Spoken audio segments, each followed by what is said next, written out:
রাহুলের cinema ছবিওয়ালার special স্ক্রিনিংয়ে হাজির তার দাদা অনির্বাণ বন্দ্যোপাধ্যায়।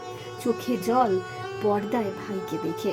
কি বললেন রাহুলের মৃত্যুর তদন্ত নিয়ে রাহুলের দাদা অনির্বাণ বন্দ্যোপাধ্যায়? কি বা বললেন অভিনেতা রুদ্রনীল ঘোষ? আপনাদের সবাইকে স্বাগত সিনে গসিপে। বন্ধুরা, বুধবার হয়ে গেল রাহুলের সিনেমা ছবিওয়ালার স্পেশাল স্ক্রিনিং, আর সেখানে উপস্থিত ছিলেন টলিপাড়ার অনেক সেলেবরা।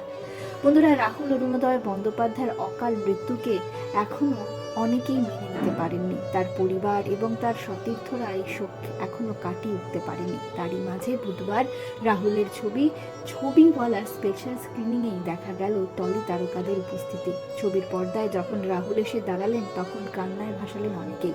ছবিওয়ালার স্পেশাল স্ক্রিনিংয়ে হাজির হয়েছিলেন রাহুলের দাদা অনির্বাণ বন্দ্যোপাধ্যায়। ভাই চলে যাওয়ার শোক তার চোখে মুখে এখনো স্পষ্ট। এদিন তার চোখেও এলো জল।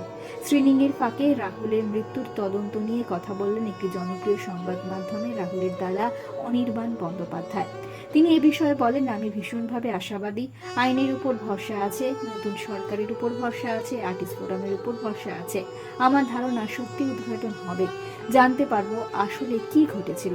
ছবিওয়ালার স্পেশাল স্ক্রিনিংয়ে হাজির হয়েছিলেন রাহুলের খুব ভালো বন্ধু অভিনেতা বিজেপি বিধায়ক রুদ্রনীল ঘোষ। এ বিষয়ে রুদ্রনীল সংবাদ মাধ্যমে জানিয়েছেন, রাহুল তার পরিবারকে নিজ গুণে অনেকটা বড় করে নিয়েছিল ওর মেলামেশার ক্ষমতা দিয়ে। শুধু রাহুলের পরিবার নয়, আমরা সবাই জানতে চাই এই মৃত্যুর নেপথ্যে কাদের গাফিলতি, কাদের উদাসীনতা। এই দুর্ঘটনা যে সময় ঘটেছে নির্বাচনের ঠিক আগে, সেই কারণে হয়তো তদন্তের প্রক্রিয়া একটু স্লথ, সেটা আরো পোক্ত হলে ভালো হতো। এখন তো দেখতে পাওয়া যাচ্ছে সেই প্রক্রিয়া থমকে রয়েছে।